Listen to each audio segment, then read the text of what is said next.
Hello and welcome back. Today is another superhero video. We are actually venturing into Marvel this video. So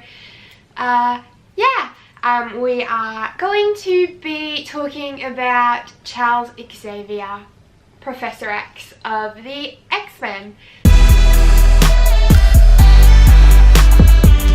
Charles Francis Xavier, also known as Professor X, was introduced into comics in The X-Men issue 1 in September of 1963.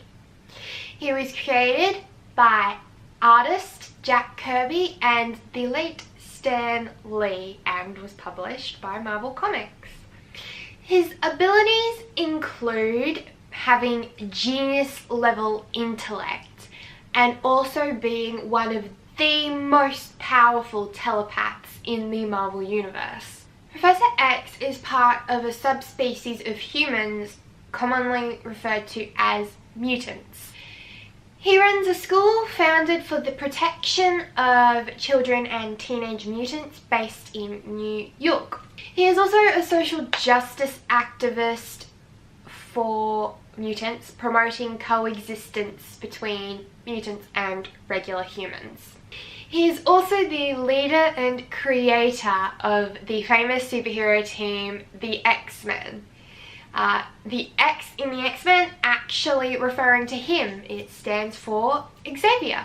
He spent a lot of his early years in the comics recruiting children, not just for his school, but also for the X-Men.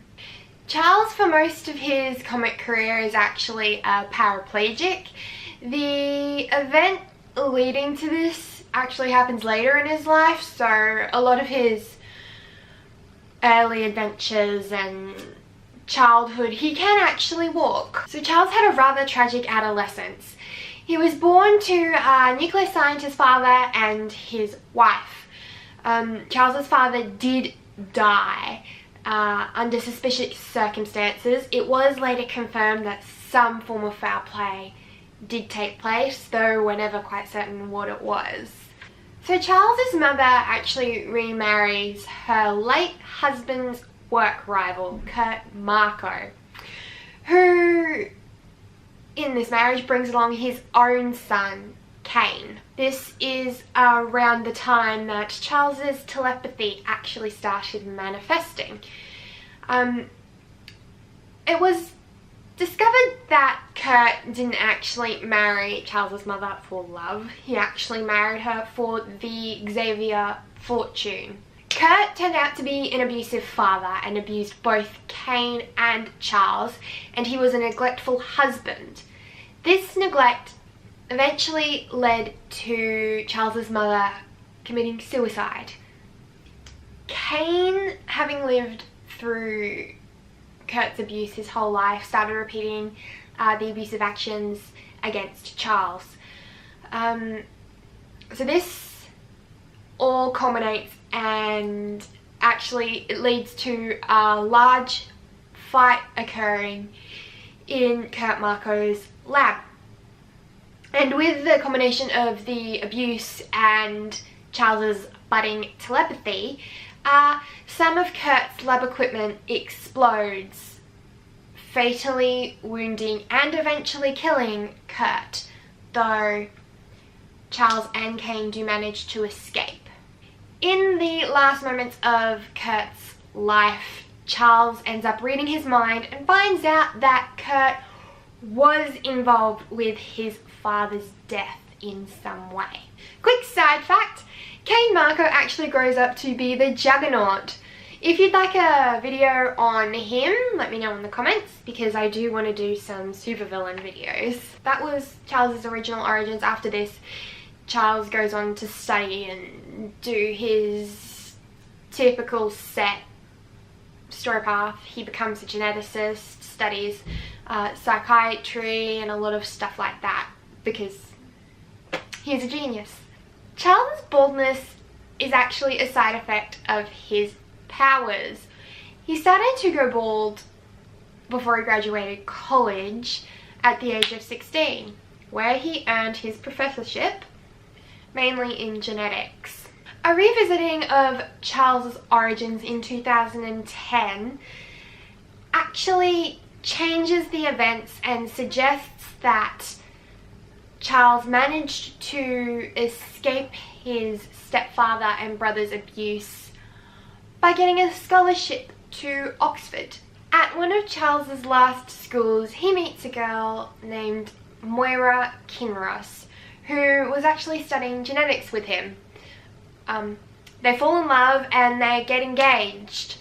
Unfortunately, Charles was drafted into the Korean War. In the Korean War, Charles became a search and rescue operative, and he was doing pretty okay until out of nowhere he gets a letter from Moira breaking up with him.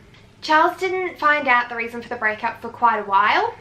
Later he does discover that it was because Moira got married to her abusive ex-boyfriend. Discharged from the army and heartbroken, Charles decides to travel the world to distract himself. He ends up in Cairo, where he meets a young mutant pickpocket by the name of Aurora Monroe, who we later know as Storm. Aurora was actually under the thumb of the Shadow King, a mutant, who was posing as a crime lord. Charles goes up against the Shadow King and defeats him, though barely, and rescues Aurora. From then on, Xavier made the decision to protect humans from evil mutants and to protect mutants from evil humans and their oppression and hate. So after this, Charles decides to continue his adventures and decides to go visit a friend who runs a rehabilitation centre for Holocaust victims in Israel. This is where Charles meets a man going by the name of Magnus, who eventually becomes Magneto. He also helps a woman out of a coma caused by the trauma of the Holocaust. Her name is Gabrielle Haller. Charles and Gabrielle end up falling in love, though they do split up eventually, on good terms, but neither one actually knew that she was pregnant. That child would grow up to be an anti-hero by the name of Legion. He has a few disorders, the main one being multiple personalities. If you'd like a video on Legion, let me know. He's very, very interesting. Magnus and Charles would not reveal to each other that they are mutants right off the bat, though they would have quite a few hypothetical conversations about mutants and how humans would react to the revelation of them. Their opinions on this situation, though, were polar opposites. Charles thought that humans would accept them. Magnus, on the other hand, didn't think that would happen because of his experiences with the Holocaust.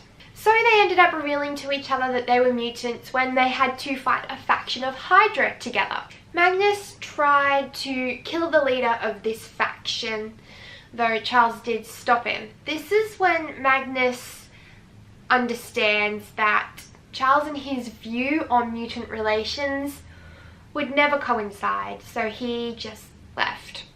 Xavier actually loses the use of his legs in the following storyline. Xavier encounters an alien going by the name of Lucifer. Xavier foils Lucifer's plans because Lucifer was actually an alien scout for an alien invasion. So in an act of revenge against Charles, Lucifer drops a massive rock on him, leaving him paraplegic. During his recovery, Charles actually fell in love again, this time with his nurse, Amelia Vaught. Though this relationship didn't last very long due to their differing views on how mutants should live. Side note, Amelia was a mutant too. Amelia in the end actually ended up as a disciple of Magneto. After this, Charles then dedicates his next few years building up his school and the X-Men.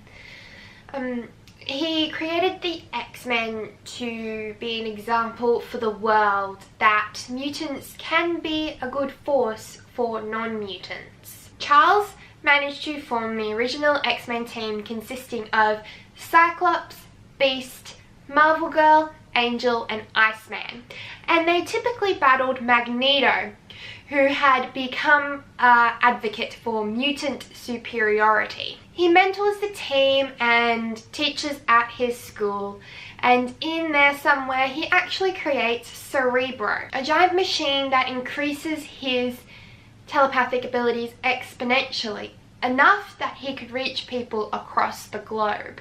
After this, Charles has many different adventures with many different versions of the X-Men.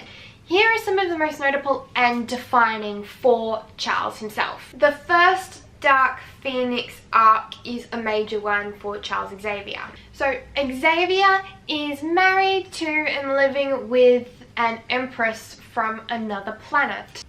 He senses some changes within Jean and then leaves to go back to Earth to help her deal with them. He ends up battling her in her Dark Phoenix form, and she destroys a planet that is actually a part of Charles's wife's solar system empire.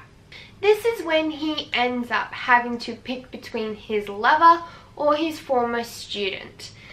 Charles ends up picking Jean and has to duel the Shi'ar Empire for the fate of the Phoenix. And he wins with the help of Jean fighting the Dark Phoenix from the inside.